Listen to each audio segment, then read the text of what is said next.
Sebelum lanjut ke cerita selanjutnya, yuk subscribe dan like. Absen dulu di kolom komen ya ah. Lantai marmer yang dingin di rumah seluas 800 meter persegi itu memantulkan cahaya lampu gantung kristal yang mahal. Di tengah kemewahan yang sunyi ini, Risa Adelia menyesap tehnya. Matanya menatap siluet suaminya, Dion Wiraatmaja, yang sedang sibuk memilah-milah cufling di depan lemari pakaian kayu jati ukiran Jepara. Sebuah pemandangan yang rutin, mahal, dan bagi dunia luar, sangat sempurna. Risa adalah pewaris tunggal sebuah konsultan properti kenamaan.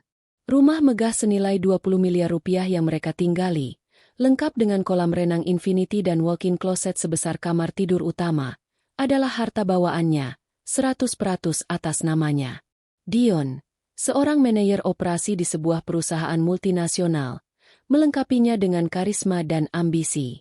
Selama 5 tahun pernikahan, Risa telah membangun citra rumah tangga yang diimpikan banyak wanita. Kekayaan, kemapanan, dan, yang paling penting, rasa aman. Pagi itu, Risa tidak merasa aman. Sudah seminggu Risa merasakan denyutan janggal di perutnya. Sensasi yang sama seperti saat ia tahu sebuah saham yang ia pegang akan jatuh drastis. Ia tidak bisa menjelaskan, tetapi Dion telah berubah. Perubahan itu halus, lebih banyak lembur, lebih sering memeriksa ponselnya dengan wajah tefak, dan yang paling mencolok, kehangatan di matanya ketika menatap Risa perlahan-lahan digantikan oleh bayangan rasa bersalah yang tergesa-gesa. "Kamu mau ke acara kantor lagi, Mas?" tanya Risa lembut, meletakkan cangkir tehnya di meja samping. Dion menoleh. Senyumnya terasa terlalu lebar dan cepat. "Iya, sayang. Proyek besar di Surabaya. Kita harus closing secepatnya. Jangan tunggu aku. Ya, mungkin lusa aku baru pulang. Jaga kesehatanmu. Jangan lupa bawa jaket tebal," balas Risa, berdiri dan membenarkan dasi sutra suaminya.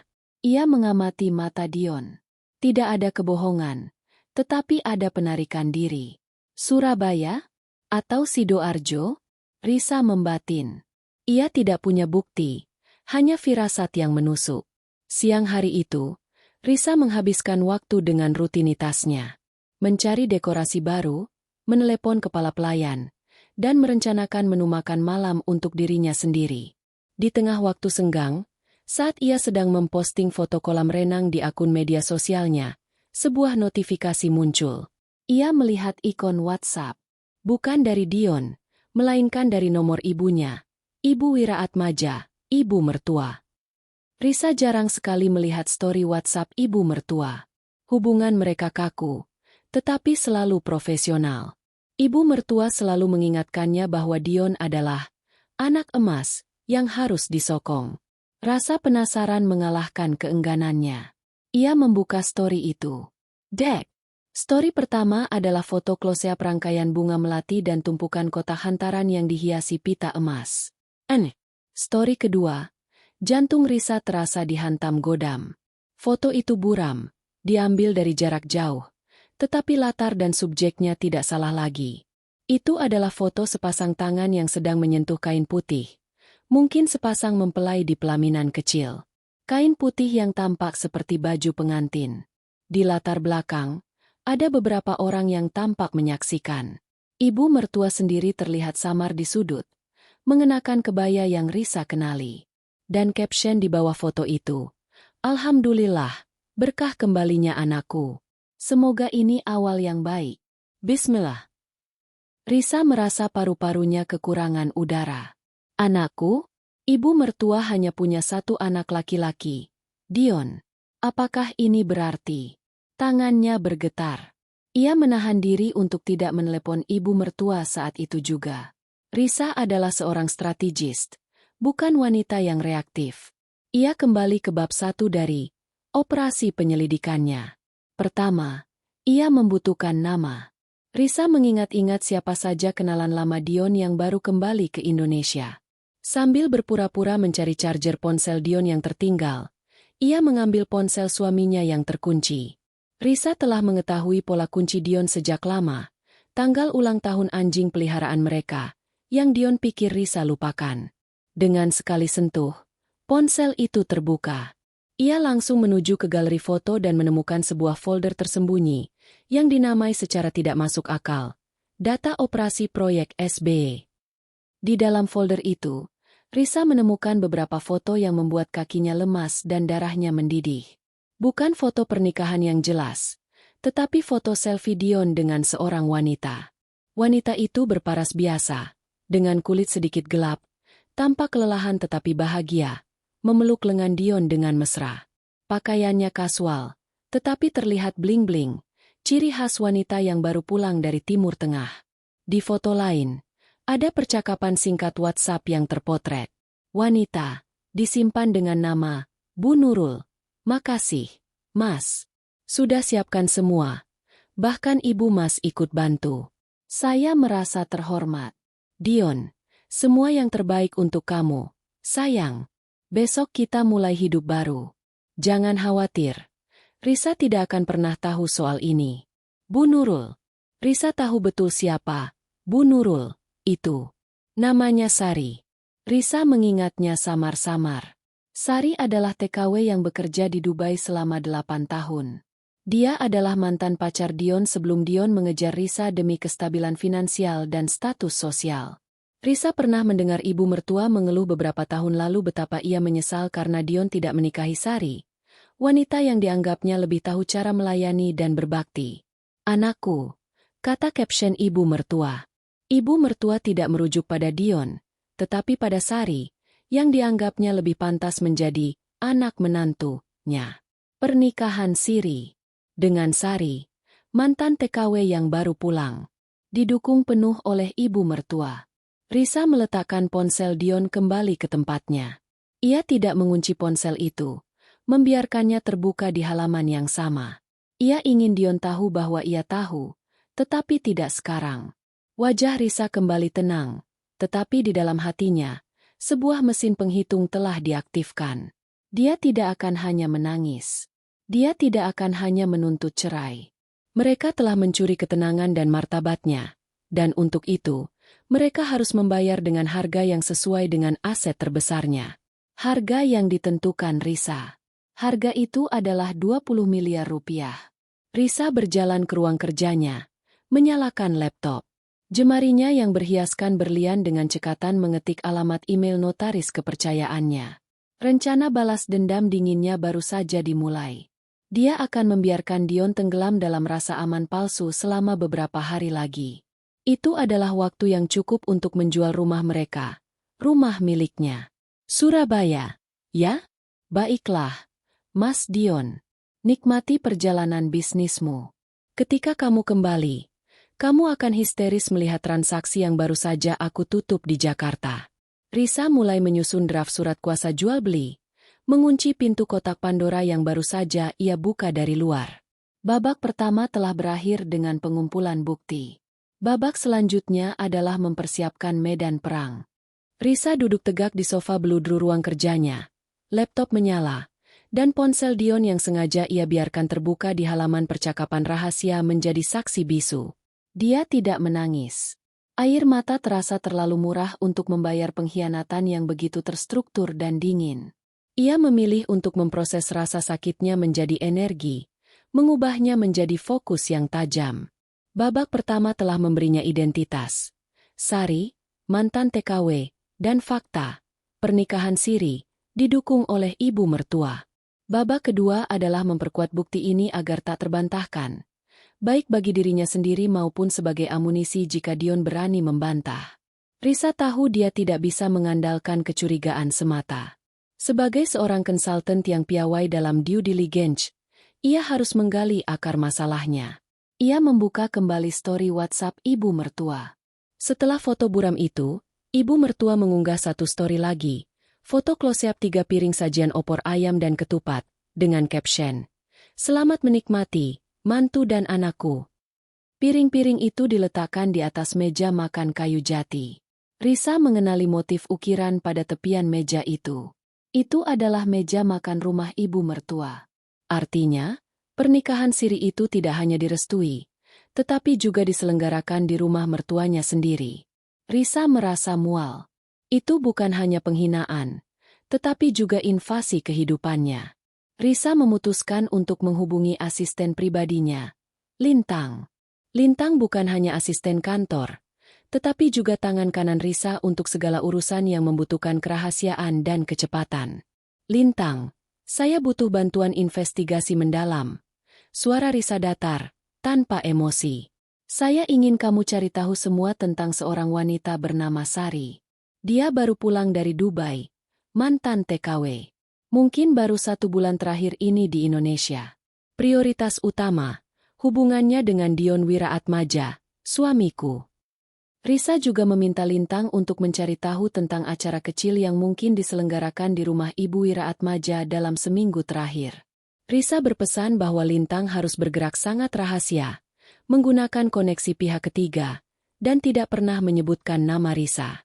Dalam waktu kurang dari 24 jam, Lintang mengirimkan laporannya. Hasilnya lebih cepat dan lebih menyakitkan dari yang Risa bayangkan. Profil Sari dan skandal lama. Identitas.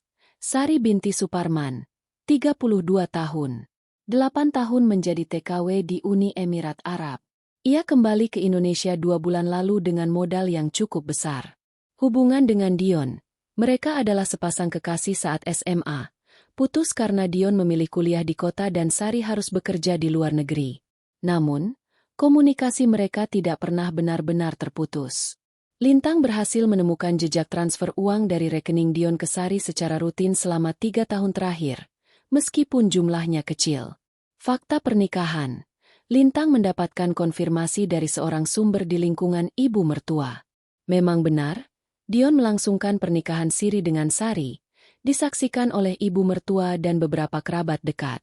Alasan pernikahan itu adalah permintaan Sari yang ingin kembali ke pelukan Dion, dan desakan ibu mertua yang merasa Risa, si menantu kaya, terlalu sibuk dan tidak melayani Dion dengan baik. Laporan itu menyajikan detail yang membuat Risa merasa dihantam kenyataan berulang kali. Ibu mertua tidak hanya merestui, beliau adalah dalang di balik persatuan terlarang ini, menggunakan kedekatan Sari dan investasi emosionalnya pada Dion. Bagi ibu mertua, pernikahan siri ini adalah bentuk cadangan jika hubungan Dion dan Risa goyah, sekaligus pemenuhan hasratnya memiliki menantu yang dianggapnya lebih patuh. Risa menggenggam ponselnya erat. Kau sudah kaya, Risa.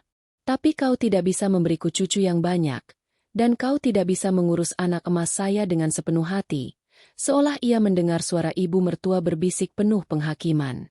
Rasa sakit Risa berubah menjadi determinasi yang membakar. Mereka tidak hanya merusak pernikahannya, tetapi juga meremehkan martabat dan kecerdasannya. Pengamanan aset terbesar. Dengan konfirmasi pengkhianatan yang lengkap, Risa segera memfokuskan pikirannya pada babak 3, penjualan. Ia harus bergerak cepat sebelum Dion kembali dari Surabaya. Risa menghubungi notarisnya, Bapak Hartono. Bapak Hartono adalah notaris yang sama yang mengurus akta kepemilikan rumah mewah senilai 20 miliar itu atas nama Risa. Pak Hartono, saya ingin segera menjual rumah di Kemang. Tanpa sepengetahuan siapapun, termasuk suami saya, ujar Risa melalui sambungan telepon pribadi. Bapak Hartono terkejut. Nyonya Risa, ini mendadak sekali. Tapi tentu saja bisa. Berhubung rumah itu harta bawaan, Anda tidak membutuhkan persetujuan suami Anda. Namun, prosesnya harus cepat. Saya ingin proses yang sangat cepat, Pak. Saya ingin uangnya tunai, secepatnya. Tekan Risa. Saya akan memberikan komisi ganda jika bisa selesai dalam waktu 3 hari kerja. Risa kemudian menghubungi agen real estate terkemuka yang biasa bekerja dengannya. Ia menjelaskan bahwa ia membutuhkan pembeli, kelas kakap, yang siap membayar tunai tanpa proses KPR yang bertele-tele. Risa bahkan menurunkan harga sedikit dari nilai pasar agar transaksi segera ditutup. Sore itu, Risa menghabiskan waktu di ruang arsip, mencari semua dokumen asli, sertifikat hak milik, SHM, izin mendirikan bangunan, IMB, dan semua PBB yang telah dilunasi. Dokumen-dokumen itu ia amankan dalam tas kerja kecil. Saat Risa sedang sibuk mengamankan dokumen, Dion mengirim pesan. Sayang, aku sangat merindukanmu. Doakan proyek ini lancar ya. Biar kita cepat liburan. Risa membalas. Tentu, Mas. Aku selalu mendoakanmu. Nikmati waktumu. Senyumnya tipis. Dingin.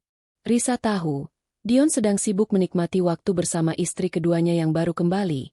Mungkin di sebuah kontrakan kecil di pinggiran kota yang didanai oleh uangnya sendiri. Risa akan membiarkan Dion tenggelam dalam kebahagiaan sesaat itu. Sementara ia sedang menarik permadani emas dari bawah kakinya. Balas dendam terbaik bukanlah kekerasan, melainkan kemandirian total dan kerugian finansial yang tak terpulihkan. Dan Risa akan memastikan, kehilangan 20 miliar rupiah akan jauh lebih menyakitkan bagi Dion daripada sekadar kehilangan istri yang dianggapnya remeh. Kini, semua persiapan telah rampung. Bukti di tangan, notaris dan agen siap siaga. Risa kini siap memasuki babak konfrontasi yang ia rancang sendiri, bukan sebagai korban, tetapi sebagai hakim atas pernikahan mereka. Bersiaplah, Mas Dion. Pintu kotak Pandora sudah tertutup, dan kamu terkunci di dalamnya. Udara dingin pendingin ruangan yang dipasang di suhu paling rendah tidak mampu meredam nyala api di dada Risa. Setelah mengamankan semua dokumen properti dan mengantongi konfirmasi dari Lintang dan Bapak Hartono, Risa memasuki fase krusial, sandiwara. Dion dijadwalkan kembali dari perjalanan bisnis palsunya sore hari itu. Risa harus memastikan bahwa ketika Dion melangkah masuk ke rumah, ia melihat gambaran sempurna dari apa yang akan segera hilang darinya. Risa menghabiskan pagi dengan merancang skenario. Ia mengirim pesan kepada Dion. Mas, aku siapkan makan malam spesial menyambut kepulanganmu. Masakanku semua favoritmu. Pesan itu dibalas Dion dengan stiker hati dan ucapan terima kasih yang terasa tergesa-gesa. Risa tahu Dion terkejut, mungkin juga sedikit bersalah, karena Risa, yang biasanya menyerahkan urusan dapur pada kepala pelayan, kini turun tangan. Pemasangan topeng. Saat Dion tiba, Risa menyambutnya di depan pintu dengan senyum yang manis dan pelukan yang hangat. Ia mencium pipi Dion, mencoba mengabaikan bau parfum wanita lain yang samar-samar menempel di kerah kemejanya. Parfum yang Risa yakin bukan miliknya, dan bukan juga parfum ibu mertua. Selamat datang, sayang. Bisik Risa, terdengar tulus. Dion tampak sedikit gelisah, tetapi lega. Ya ampun, sayang, kamu manis sekali. Aku capek sekali di Surabaya. Proyeknya benar-benar menguras tenaga. Istirahatlah dulu. Air hangat sudah aku siapkan. Aku tunggu kamu di meja makan, ya? Risa menyajikan makan malam seperti yang dijanjikan. Ikan salmon panggang dengan saus lemon butter, pasta truffle, dan red wine terbaik. Suasana meja makan malam itu terasa begitu intim, nyaris seperti malam kencan pertama mereka. Saat makan, Risa mulai melontarkan pertanyaan-pertanyaan yang menguji kesiapan mental Dion. Mas, akhir-akhir ini aku sering kepikiran. Kita sudah mapan, tapi rasanya ada yang kurang, ya? Dion yang sedang asyik dengan winenya terhenti. Maksudmu? Aku lihat story Mama. Mama bilang lagi senang karena ada berkah baru. Aku jadi berpikir, apa ini waktunya kita punya anak lagi? Atau mungkin quality time yang lebih banyak, seperti liburan panjang ke Eropa. Aku siap resign dari kantor kalau itu membuatmu bahagia. Wajah Dion berubah tegang. Risa menyadari, kata-kata story ibu mertua sudah cukup membuatnya cemas. Dion berusaha keras menenangkan diri. Story Mama itu mungkin soal pengajian atau apa. Jangan terlalu dipikirkan. Sayang. Soal anak, nanti kita bicarakan lagi. Untuk sekarang, aku cuma mau kamu tetap seperti ini, di sampingku. Risa mengangguk penuh pengertian, menatap mata Dion dengan penuh cinta palsu. Baiklah, kalau itu maumu. Yang penting kamu bahagia, Mas. Di bawah meja, jari-jari Risa mencengkeram kain celananya. Kebohonganmu begitu kentara, Dion. Ia membayangkan Dion dan Sari bersumpah setia dalam pernikahan siri itu, dan ibu mertua yang tersenyum puas. Topengnya semakin kokoh. Manuver penjualan rahasia. Keesokan harinya, sementara Dion sibuk dengan urusan kantor, Risa memulai eksekusi. 1. Pertemuan notaris. Risa bertemu dengan Bapak Hartono di sebuah private lounge di Hotel Bintang 5, jauh dari kantornya. Di sana, seorang calon pembeli, Bapak Wibowo, seorang konglomerat properti yang tertarik dengan lokasi strategis rumah Risa, telah menunggu. Kami sudah sepakat, Nyonya Risa, kata Bapak Hartono.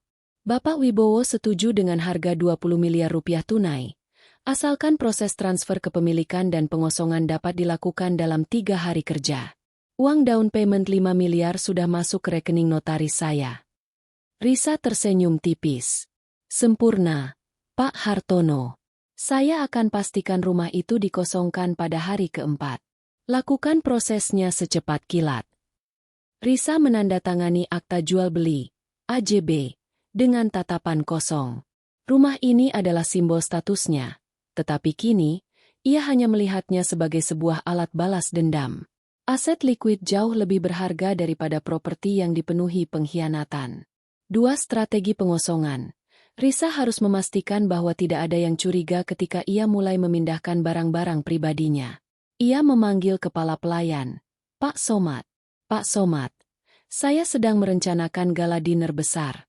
Saya ingin semua barang pribadi berharga saya, terutama perhiasan dan koleksi tas, dipindahkan ke safe deposit box bank.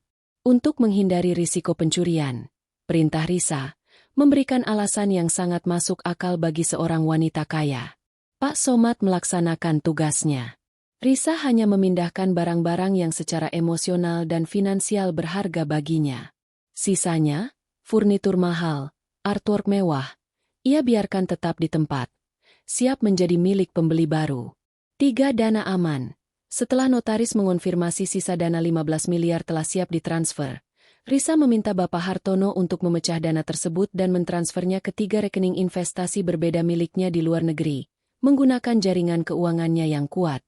Ini adalah langkah penting agar Dion, yang mungkin memiliki koneksi internal di bank lokal, tidak mudah melacak perpindahan dana besar itu. Pada malam hari, Risa kembali menjadi istri yang sempurna. Ia menemani Dion menonton film, memijat kakinya, dan sesekali bersandar di bahunya. Setiap sentuhan Risa adalah belati yang ia tancapkan perlahan. Ia tahu, momen kebahagiaan palsu ini akan menjadi kenangan yang paling menyakitkan bagi Dion ketika kebenaran terungkap. Risa hanya butuh 1 hari lagi. Hari terakhir penjualan. Saat Dion tertidur pulas di sampingnya, Risa menatap langit-langit kamar. Harga untuk mengembalikan harga dirinya adalah 20 miliar. Uang itu akan memberinya kebebasan, kemandirian, dan yang paling utama, kekuatan untuk menghukum mereka yang telah meremehkannya. Ia telah mengubah rumah, simbol kebahagiaan palsu, menjadi mahar kebebasan yang tersembunyi. Besok, Mas Dion, aku akan memberimu kejutan terindah yang akan membuatmu histeris. Risa memejamkan mata, mematikan lampu. Babak baru telah menanti. Pagi itu, rumah 20 miliar terasa berbeda. Udara seolah memegang napas. Hari ini adalah hari penutupan penjualan, dan Risa harus mengakhiri sandiwaranya dengan gemilang sebelum ia pergi untuk selamanya. Dion, yang masih berada dalam euforia, kehadiran istri sempurna yang baru ia nikmati, bangun dengan suasana hati yang baik. Ia menemukan Risa sudah rapi, mengenakan gaun sutra berwarna beige yang elegan, sedang menikmati kopi di balkon. Kamu hari ini cantik sekali, sayang, puji Dion, mendekat dan mencium kening Risa. Terima kasih, Mas. Aku hanya merasa sangat bahagia belakangan ini, jawab Risa. Senyumnya terasa dingin di bibir. Risa membiarkan ketenangan palsu ini berlangsung hingga sore hari. Ia telah merencanakan konfrontasi itu di waktu yang tepat. Ketika Dion baru pulang dari kantor, lelah, dan paling rentan. Pemicu Soden. Pukul 4 sore, Dion pulang lebih awal. Risa menyambutnya dengan teh hangat dan camilan. Kamu pulang cepat? Ada apa? Tanya Risa. Capek sekali, sayang. Sejak pulang dari Surabaya, badanku rasanya tidak enak. Deadline di kantor juga semakin gila. Rasanya aku butuh istirahat total. Keluh Dion sambil melepaskan jasnya.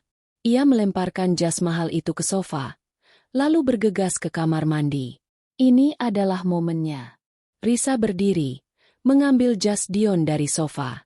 Ia pura-pura merapikan jas itu sebelum menggantungnya. Jari-jarinya dengan sengaja masuk ke saku dalam jas. Matanya menyipit saat menemukan sebuah amplop kecil berwarna putih, yang disegel dengan lilin berlogo bunga melati. Risa tahu apa isi amplop itu, bukti fisik yang tak terbantahkan.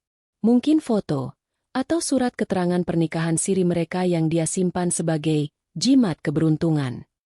Risa mengambil amplop itu. Ia tidak membukanya.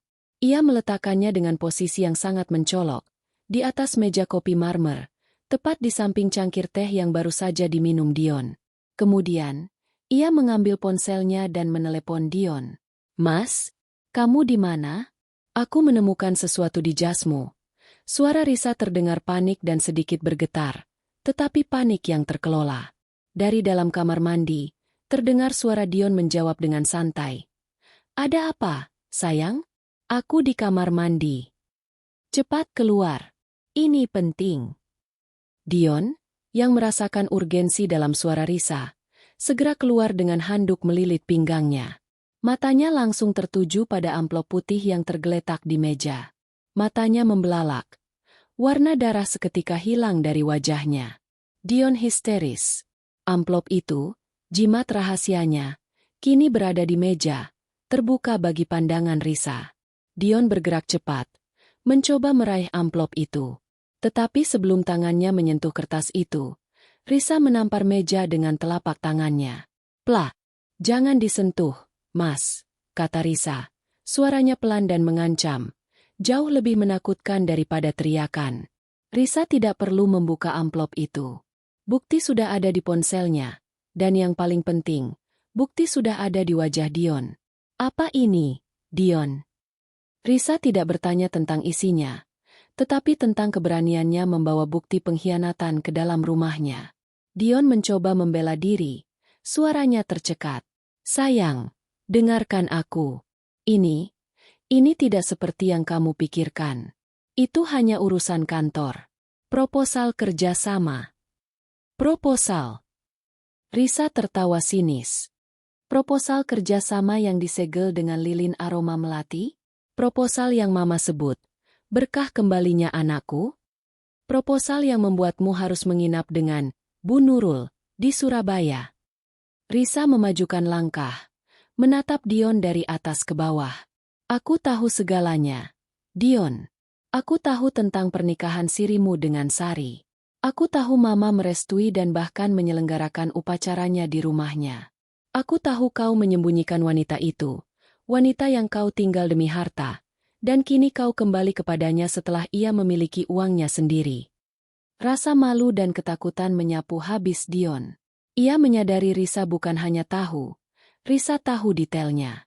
"Risa, ampuni aku. Aku bisa jelaskan. Itu hanya kesalahan sesaat. Aku tidak mencintainya.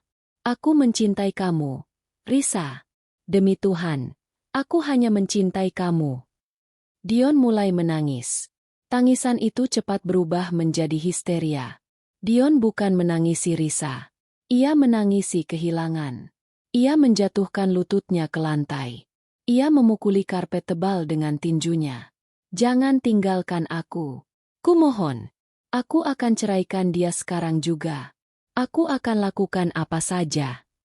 Teriakannya memecah keheningan rumah mewah itu.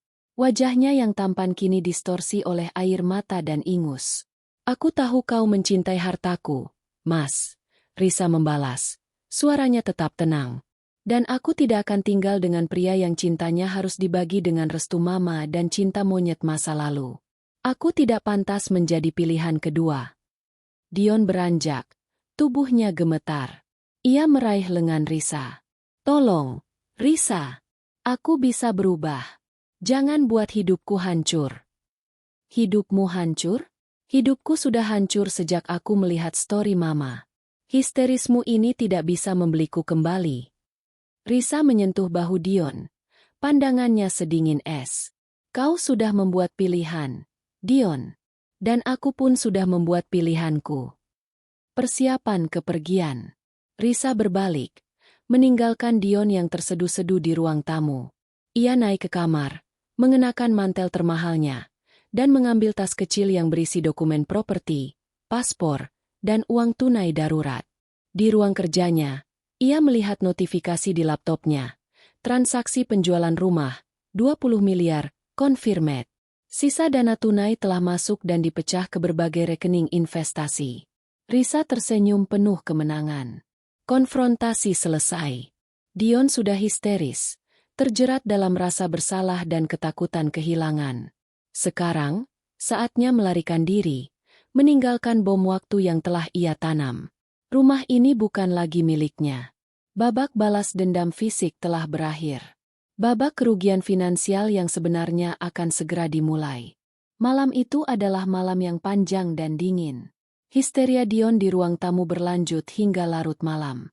Ia menangis, memohon, dan sesekali mencoba menghubungi Risa yang mengunci diri di kamar kerja. Risa membiarkannya. Semakin besar rasa penyesalan dan kepanikan yang ia timbulkan, semakin kecil kemungkinan Dion mencurigai rencana besarnya. Risa menggunakan waktu itu untuk menyelesaikan detail terakhir. Ia mengirimkan instruksi kepada agen real estate dan Bapak Hartono bahwa seluruh proses penandatanganan akta jual beli, AJB, dan penyerahan dana harus selesai pada pukul 10 pagi keesokan harinya, melalui kuasa yang telah ia berikan. Penutupan transaksi. Pagi hari, Dion tertidur di sofa ruang tamu, kelelahan setelah badai emosi semalaman. Ia terbangun sebentar saat Risa keluar dari kamar. Sudah berpakaian rapi dan membawa tas kerja kecil. "Sayang, kamu mau kemana?" tanya Dion, suaranya serak. Matanya merah dan bengkuk. Risa menatapnya dengan ekspresi yang sulit diartikan. "Aku butuh waktu, Dion. Aku butuh ketenangan. Pikiranku kacau. Aku akan pergi berlibur sendirian sebentar." "Aku sudah lelah dengan sandiwara ini," jawab Risa, memberikan alasan yang terdengar seperti fase seorang istri yang syok. Dion, yang ketakutan akan kehilangan Risa selamanya, langsung mengangguk pasrah. "Baiklah, pergilah. Tapi jangan lama-lama, ya? Aku akan menunggu di sini. Kumohon, pikirkan baik-baik. Aku akan ubah segalanya demi kamu." "Aku tidak bisa janji, Dion," balas Risa. "Tugasmu sekarang adalah menyelesaikan masalahmu sendiri. Urus mama dan istri keduamu itu." Tanpa menunggu balasan Dion, Risa bergegas meninggalkan rumah. Ia tidak menggunakan mobilnya, melainkan memesan taksi online ke bandara. Di Bandara Soekarno-Hatta, Risa tidak benar-benar terbang. Ia hanya menuju private lounge di bandara, tempat ia bertemu dengan Bapak Hartono dan perwakilan dari Bapak Wibowo, sang pembeli. "Nyonya Risa, seluruh dana sudah dikonfirmasi. Total bersih 20 miliar rupiah sudah sepenuhnya ditransfer, dipecah dan diamankan sesuai instruksi Anda. Ini adalah salinan akta jual beli, AJB, yang telah ditandatangani dan dilegalisir," kata Bapak Hartono, menyerahkan dokumen resmi itu. Risa menatap kertas itu. Hanya dalam waktu 3 hari, ia telah melikuidasi aset terbesarnya. Rasa lega bercampur kemenangan membanjirinya. "Terima kasih, Pak Hartono. Pekerjaan yang sangat cepat. Jangan lupa, ada bonus besar untuk Anda," ucap Risa. Ia memasukkan semua dokumen resmi itu ke dalam tas tangannya. Selesai. Rumah itu kini sepenuhnya milik Bapak Wibowo, dan Dion tidak memiliki hak apapun atasnya. Kepergian yang sebenarnya. Setelah memastikan dana aman dan transaksi tuntas, Risa benar-benar meninggalkan Jakarta.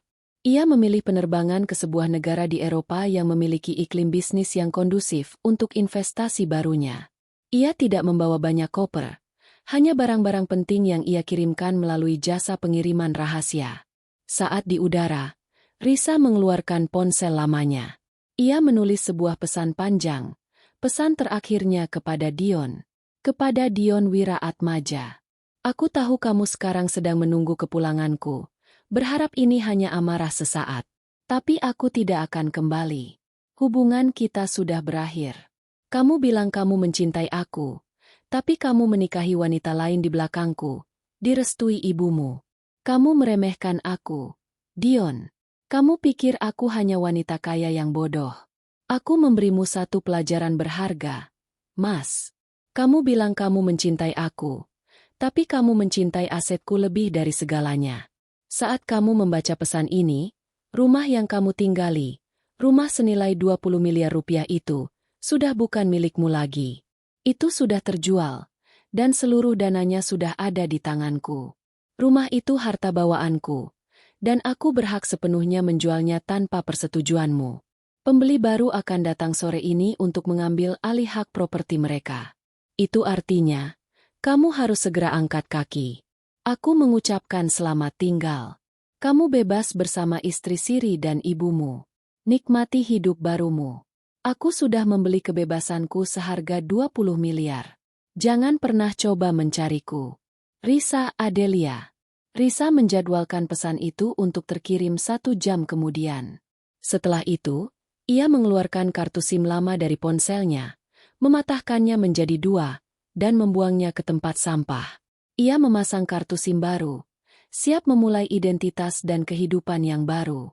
Bom waktu meledak. 1 jam kemudian, Dion terbangun dari tidurnya yang singkat. Ia merasa sedikit lega karena Risa hanya pergi sebentar. Ia berjalan ke ruang kerja, mengambil ponselnya. Saat pesan dari Risa masuk, Dion membacanya dengan santai, mengira itu adalah kabar tentang liburannya. Wajahnya langsung pucat saat membaca baris demi baris, matanya membulat sempurna pada kalimat. Sudah bukan milikmu lagi. Itu sudah terjual, dan seluruh dananya sudah ada di tanganku. Dion mencoba menelepon Risa, tetapi nomor itu tidak aktif. Ia menelepon ibu mertua, berteriak-teriak tidak jelas. Ia mencoba menelepon bank untuk memeriksa rekening Risa, tetapi tidak bisa karena akun Risa berada di bawah proteksi tertinggi. Dion segera berlari ke brankas tempat Risa menyimpan dokumen properti. Kosong. Hanya debu. Pikiran Dion berputar liar. Tidak masuk akal. Tidak mungkin. Ini jebakan. Risa tidak mungkin sekejam ini. Namun, kenyataan pahit itu datang dengan ketukan di pintu. Pukul 4 sore, sebuah mobil mewah berhenti di depan rumah. Keluarlah Bapak Wibowo, didampingi oleh 2 pengawal dan Bapak Hartono. Mereka membawa dokumen resmi. Selamat sore, Bapak Wiraatmaja. Sapa Bapak Hartono dengan nada profesional.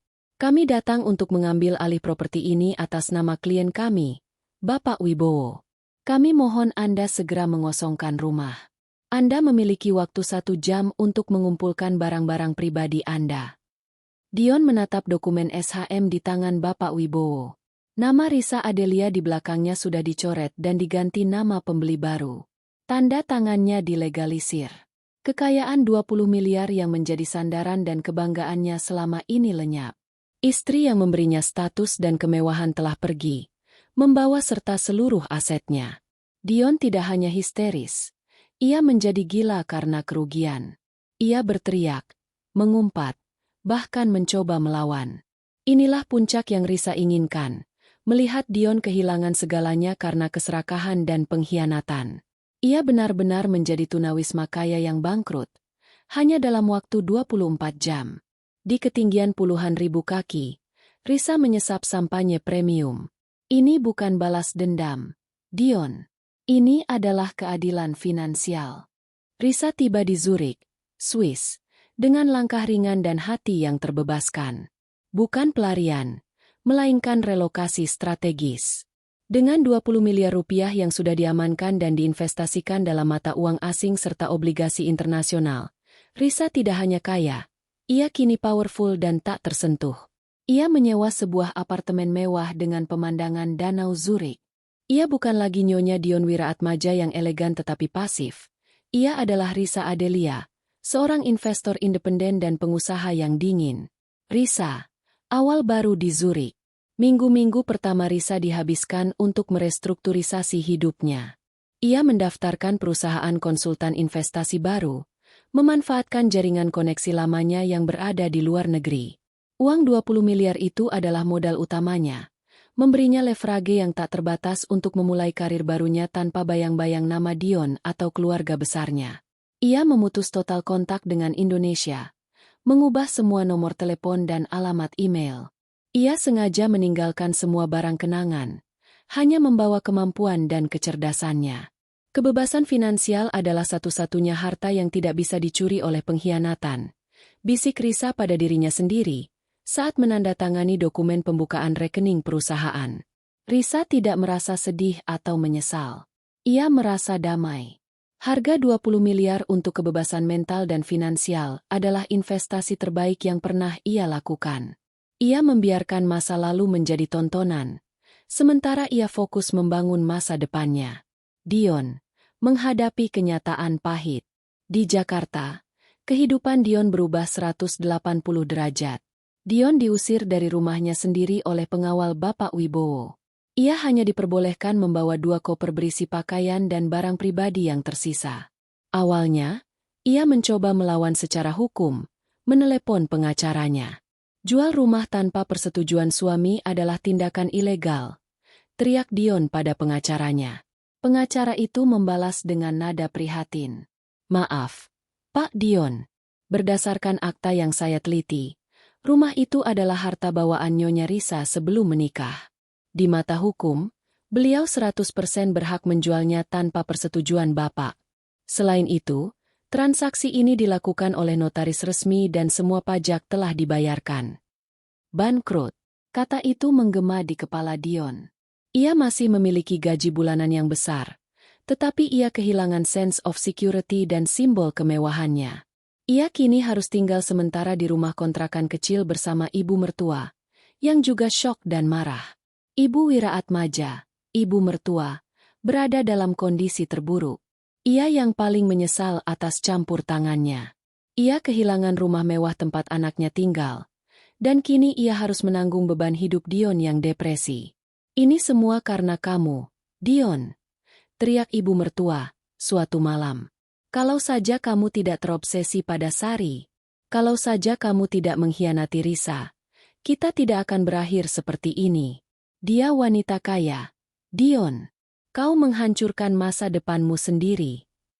Dion hanya bisa menenggak whisky murah dan meratapi kebodohannya. Histerianya telah berganti menjadi depresi yang dalam. Kunjungan Sari dan pukulan akhir. Sari, sang istri Siri, datang menjenguk Dion.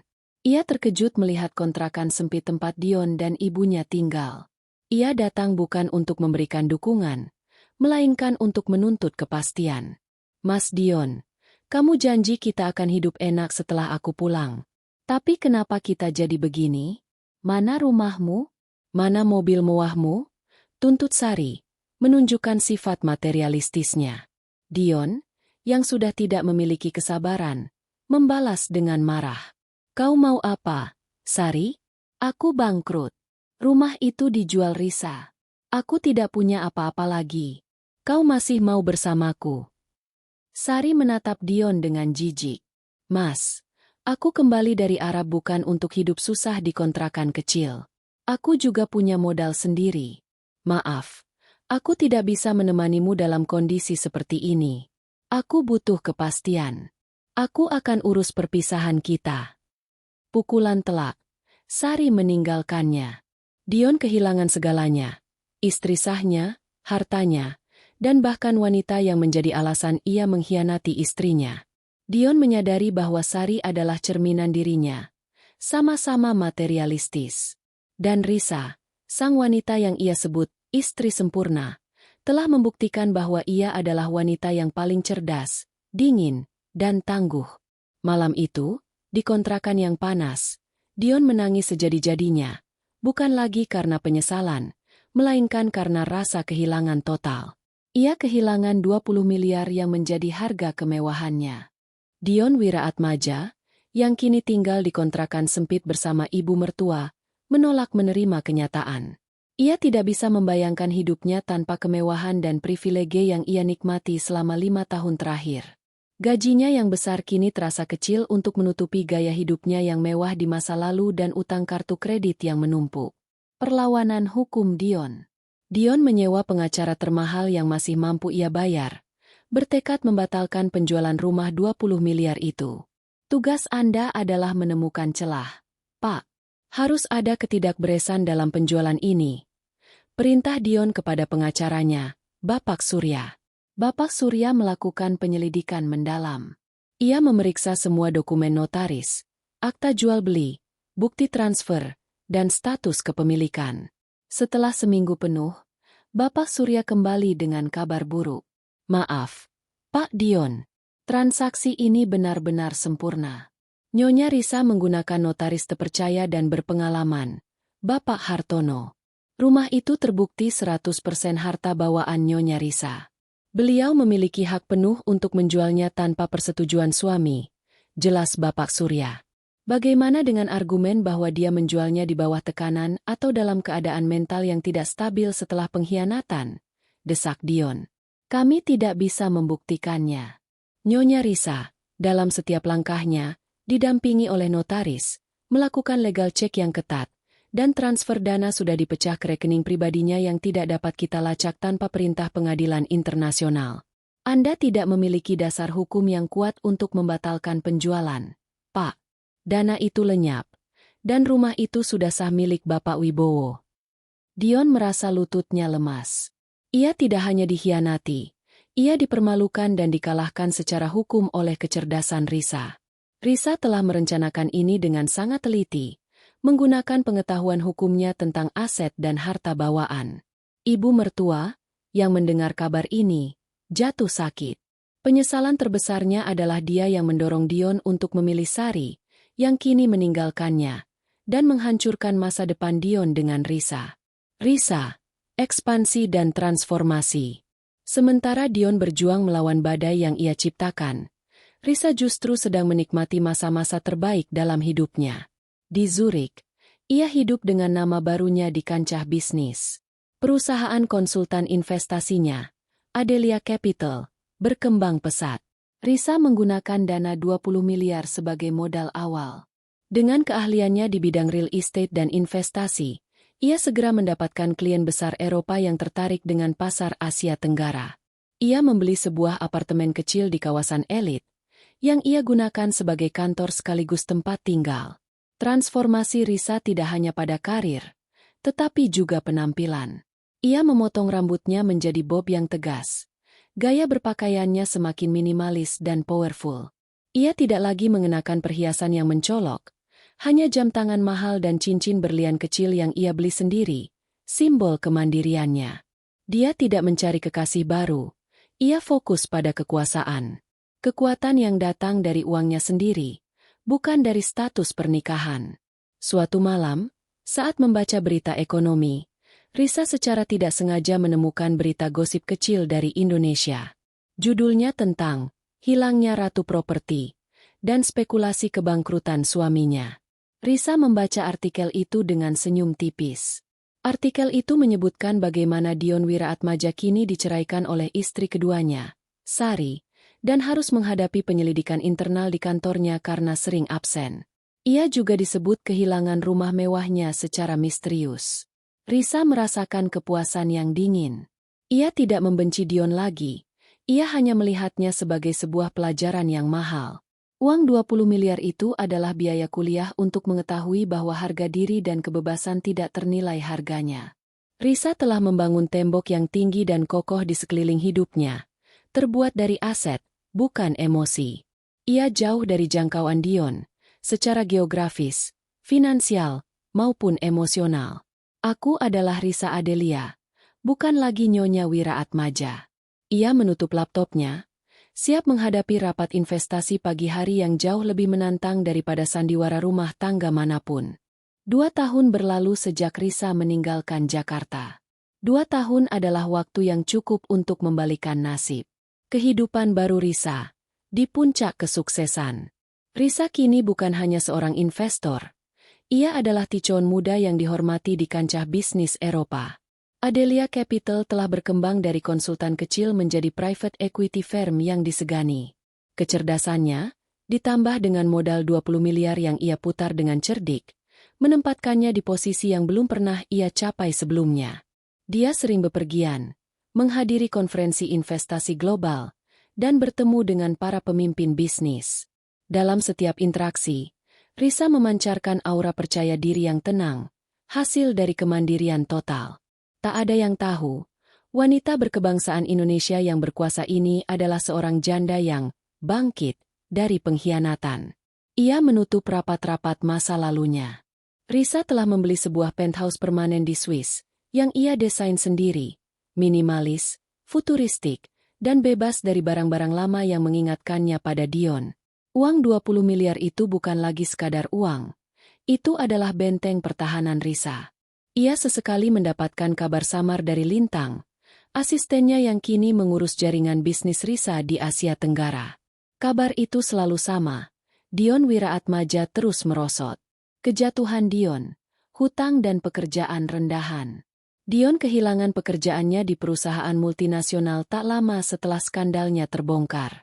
Meskipun perusahaan tidak bisa membuktikan kasus hukum, citra dan performa Dion yang buruk membuatnya diberhentikan dengan tidak hormat. Dion berusaha mencari pekerjaan serupa, tetapi reputasinya yang tercemar, dikenal sebagai pria yang kehilangan aset 20 miliar karena istri sahnya meninggalkannya, menutup banyak pintu. Ia hidup dari sisa uang pesangonnya, yang dengan cepat terkuras untuk menutupi hutang dan biaya hidup di Jakarta yang mahal. Ia dan ibu mertua akhirnya pindah ke sebuah rumah kecil yang merupakan warisan lama. Hubungan mereka memburuk. Ibu mertua sering menyalahkan Dion atas semua yang terjadi, mengingat ibu mertua sendiri kini harus hidup dalam keterbatasan. "Kau menghancurkan aku, Dion," tangis ibu mertua, berkali-kali. "Wanita secerdas Risa, kau lepaskan demi TKW rendahan. Sekarang lihat kita." Dion tenggelam dalam alkohol dan penyesalan. Ia mencoba menghubungi Sari, tetapi Sari sudah menikah lagi dengan pria yang jauh lebih kaya. Ia mencoba mencari Risa, tetapi nomornya mati, akun media sosialnya hilang, dan semua jejaknya terhapus. Dion sering berdiri di depan gerbang rumahnya yang lama. Rumah 20 miliar itu kini ditempati oleh keluarga Bapak Wibowo. Ia melihat betapa terawatnya rumah itu, dan rasa sakitnya semakin menusuk. Ia bukan lagi pemilik rumah itu. Ia hanya pengemis yang berhalusinasi tentang kemewahan yang dulu ia anggap sebagai haknya. Pekerjaan terakhir Dion adalah sebagai manajer di perusahaan kecil dengan gaji yang jauh di bawah standar hidupnya yang dulu. Ia tampak lusuh, kelebihan berat badan, dan matanya selalu memancarkan rasa bersalah yang tak terobati. Pengkhianatan itu kini memakan dirinya sendiri. Rasa damai Risa. Risa tidak pernah merayakan kejatuhan Dion secara terang-terangan. Baginya, pembalasan dendam telah selesai saat transaksi 20 miliar itu tuntas. Keruntuhan Dion adalah konsekuensi alamiah dari keserakahannya, bukan hasil dorongan Risa. Suatu sore, Lintang mengirimkan Risa sebuah tautan berita lokal. Berita itu singkat, hanya menyebutkan bahwa Dion Wiraatmaja telah mengajukan gugatan cerai kepada Risa. Cerai secara agama siri dengan Sari sudah dilakukan, meskipun mereka sudah lama berpisah, untuk menyelesaikan statusnya di mata hukum. Risa hanya tersenyum. Ia menugaskan pengacara di Jakarta untuk menerima gugatan itu tanpa tuntutan balik, tanpa negosiasi harta, karena memang tidak ada harta gonogini tersisa, dan tanpa kehadiran Risa. Perceraian itu adalah formalitas belaka. Langkah terakhir yang Dion butuhkan untuk mengakhiri mimpi buruknya. Risa, sang wanita yang cerdas, dingin, dan tangguh, telah memenangkan perang. Ia tidak hanya mendapatkan kebebasan, ia mendapatkan kekayaan dan kekuatan, sementara mantan suaminya mendapatkan kerugian total, sebuah hukuman yang jauh lebih menyakitkan daripada sekadar ditinggalkan. Setelah 2 tahun penuh di Eropa, Risa Adelia kembali menginjakkan kaki di Jakarta. Bukan sebagai istri yang rapuh dan dikhianati, melainkan sebagai tamu kehormatan. Adelia Capital telah menjalin kemitraan strategis dengan salah satu bank investasi terbesar di Asia Tenggara, dan Risa datang untuk menghadiri penandatanganan kesepakatan itu.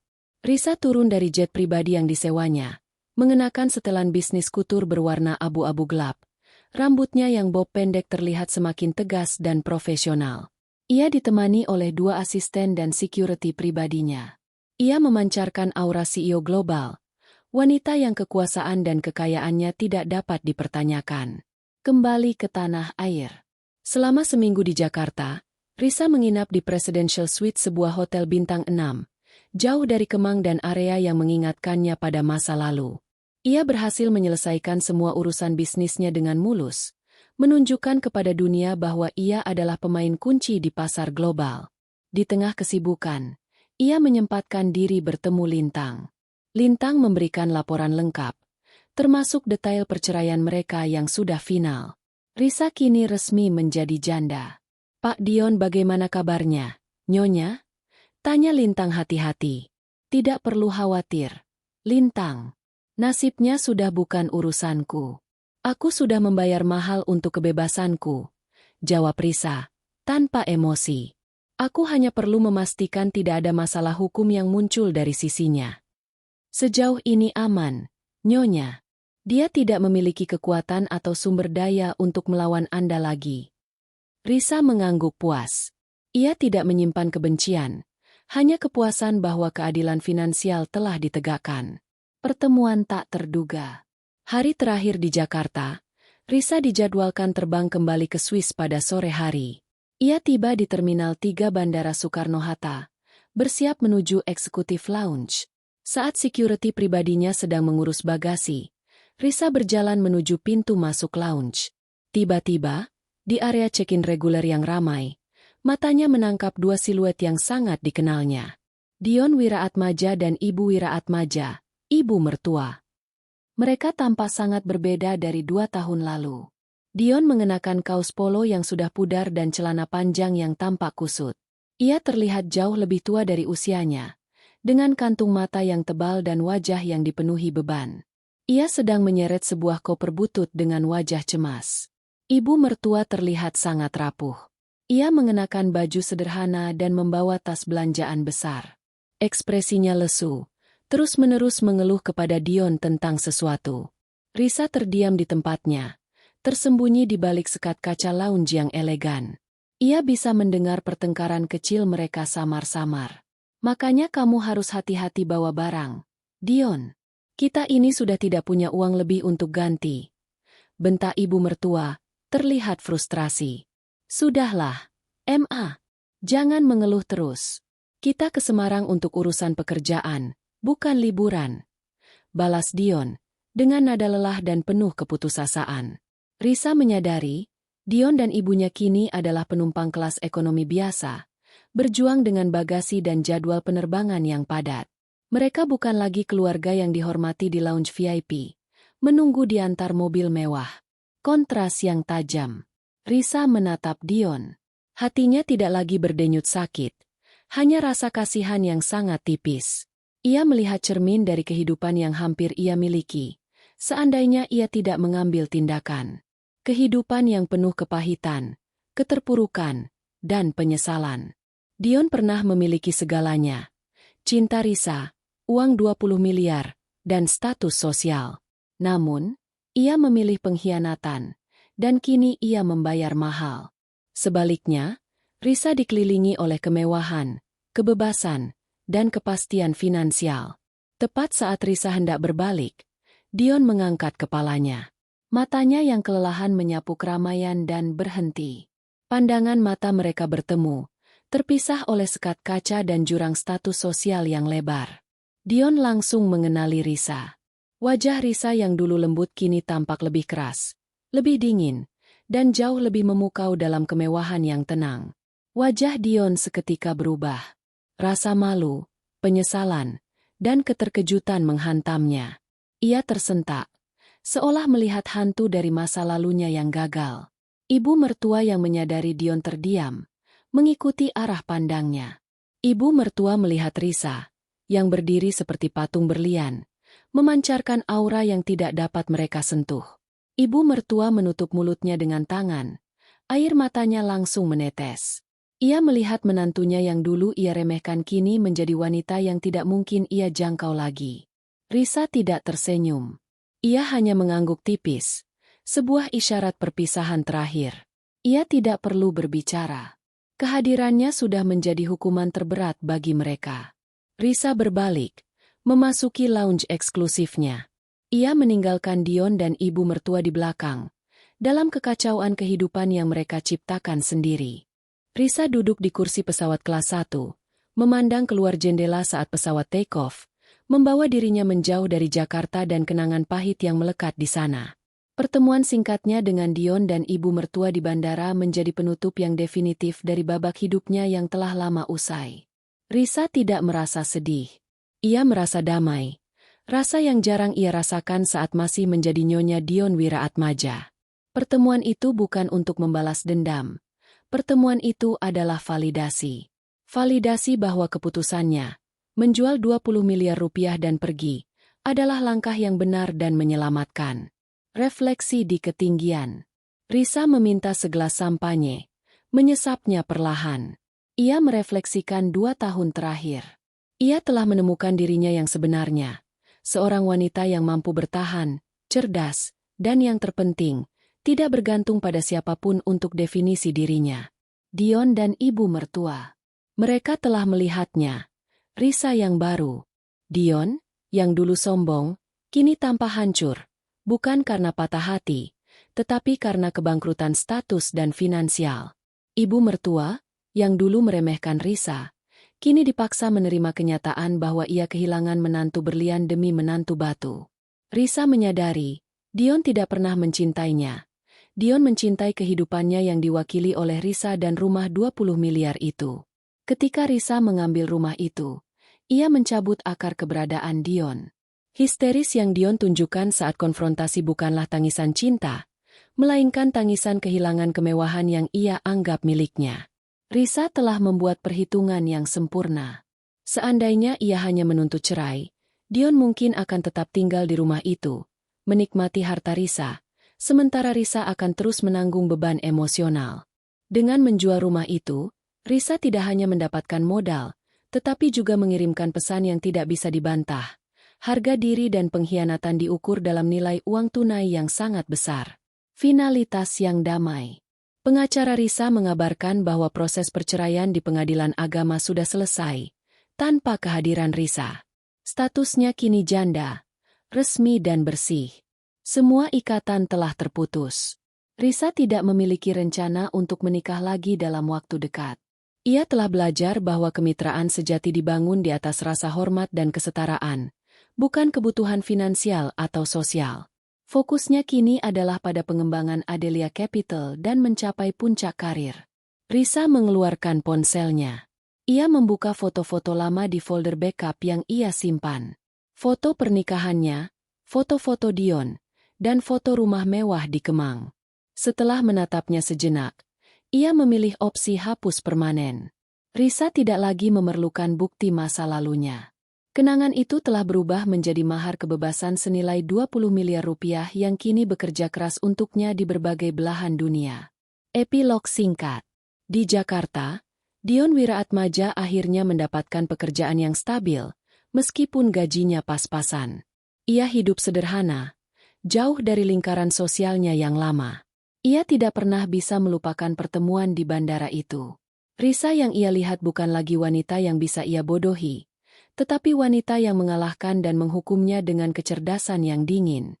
Ia tahu, ia telah membuang permata demi kesenangan sesaat. Sementara itu, di Zurich, Risa Adelia menutup laptopnya setelah sukses merampungkan kesepakatan bisnis bernilai ratusan juta dolar. Ia meraih gelas sampanyenya dan memandang lampu-lampu kota yang berkilauan. Ia telah membeli dirinya kembali, dan harga yang ia bayar sepadan dengan kebebasan yang ia rasakan. Tamat.